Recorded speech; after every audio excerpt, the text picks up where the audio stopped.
రాజేష్ అన్న నువ్వు ఈ పక్కకి రా.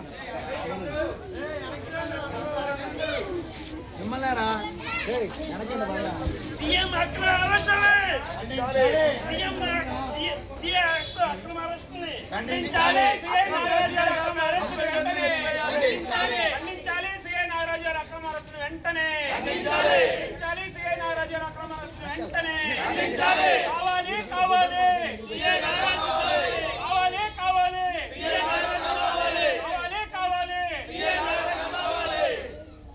సస్పెన్షన్ ఎత్తివేయాలి.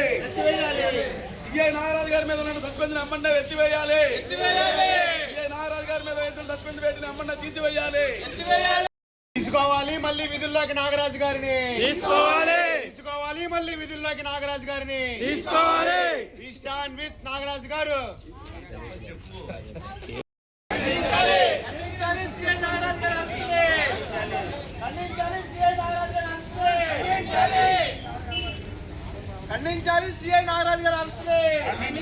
ఖండించాలి. సీఐ నాగరాజు గారు అరెస్టులే సీఐ నాగరాజు గారు అరెస్టులే ఖండించాలి.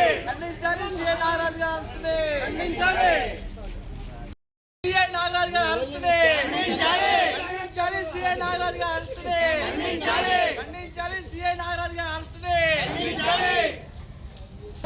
నా పేరు చంద్రాయిష్, కృష్ణలంక వాస్తుకుని మాట్లాడుతున్నాను. విజయవాడ ఇక్కడికి నాగరాజు గారు మన సిస్టమ్ వచ్చిన తర్వాత గంజాయి గాళ్ళు, డ్రగ్స్ గాళ్ళు, ఈ బ్లేడ్ బ్యాచ్ గాళ్ళు విజయవాడ నడిబొడ్డు బస్టాండ్ సెంటర్ అండి. ఇది రైల్వే స్టేషన్కి బస్ స్టాండ్కి మొత్తం నడిబొడ్డు సెంటర్. ఎక్కడ ఎవడొస్తున్నాడో ఎవడెళ్తున్నాడో తెలియదు. ఏంటి ఏ టైంలో ఏ రోజున ఇంటికి వస్తారో ఏది ఏమవుతాయో తెలియదు.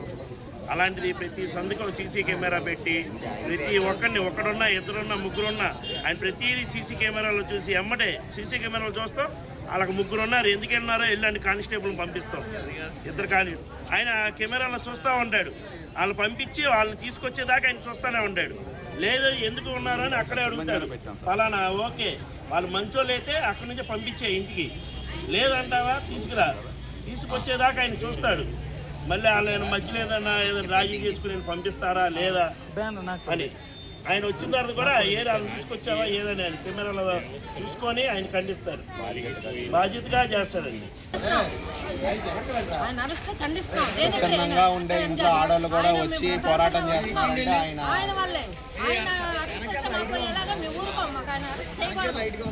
కావాలి, ఆయన ఉంటేనే మేము ప్రశాంతంగా ఉండగలుగుతాం. నా పేరు రత్న కుమార్ అండి. మేము ఇక్కడ మలేరియా హాస్పిటల్ దగ్గర ఉంటున్నాము. ఇక్కడ ఈ ఏరియాలో గంజాయి బ్యాచ్, బ్లేడ్ బ్యాచ్ బాగా ఎక్కువైపోయి అసలు మేము వాళ్ళ ఆగడాలు భరించలేకపోయాము. ఇట్లా సిఐ నాగరాజు గారు చర్య తీసుకొని ఆయన సొంత డబ్బులతో సీసీ కెమెరా పెట్టి బాగా రౌండ్స్కి వచ్చి వీళ్ళని బాగా గంజాయి బ్యాచ్ వాళ్ళని అరికట్టారండి. ఇప్పుడు మా ఏరియాలో అట్లాంటి పిల్లలు తిరగట్లేదండి. అందుకే ఆయనకు మద్దతుగా వచ్చి మాట్లాడుతున్నామండి.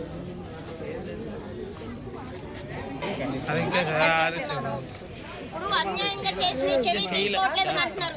చర్య తీసుకున్న ఆయన్ని అరెస్ట్ చేస్తానంటే మరి ఏ రకంగా జరిగితే చెప్పండి. తీసుకోకపోతే తీసుకోలేదని నిజాలమే చెప్తారు. ఇలా ఆడపిల్లలకు అన్యాయం జరుగుతుంది, ఎక్కడ ఉన్నారు ఈ పోలీసులు అని అడుగుతారు కదా. మరి ఈ రోజు ఏమైందా జనం అని అడుగుతున్నాము. అదే మేము అనేది. ఆయన వచ్చిన ఆయన పరిపాలన బాగుంది. ఆడపిల్లలు కూడా స్వేచ్ఛగా తిరగలుగుతున్నారు. గంజాయి బ్యాచ్ కానీ బ్లేడ్ బ్యాచ్ నా కొడుకులే కానీ దొంగతనం చేసిన నా కొడుకులే కానీ వాళ్ళందరూ కూడా ఇప్పటి వరకు మేము ఇంట్లో నుంచి ఏ రోజు కూడా బయటికి రాలేదు. ఈ రోజు వచ్చి ఇట్లా మాట్లాడుతున్నామంటే సిఐ గారిని అరెస్ట్ చేస్తారన్నారు, అందుకని మేము బయటకు వచ్చి మాట్లాడుతున్నాం. అంతకుముందు మీరు ఇప్పుడు కనుక టాలీ చేసుకుంటే కనుక ఈ రోజు మేము సేఫ్గా ఇంట్లో ఉండగలుగుతున్నాం. ఎందుకంటే మీరు పాస్ట్లో కృష్ణలంక ఎట్లా ఉంది, ఇప్పుడే కృష్ణలంక మేము చెప్పడం కాదు, మీరు కనుక్కోండి ఎలా ఉంది ఏంటన్నది.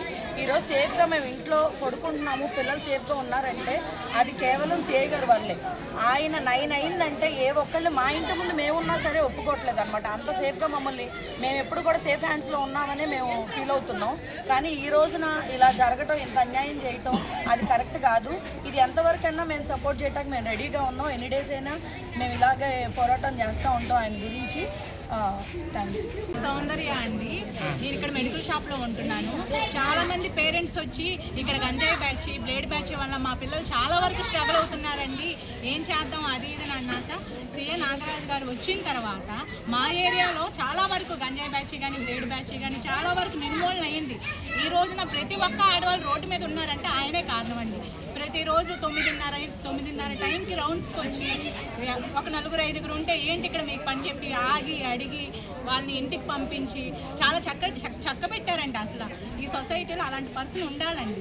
అలాంటి పర్సన్ని మనం వదులుకున్నామంటే రేపు పొద్దున మన భవిష్యత్తు, మన పిల్లల భవిష్యత్తు మనకి అసలు ప్రతి ఒక్కరు ఈ గంజాయి బ్యాచ్, బ్లేడ్ బ్యాచ్కి భయపడవలసిందే.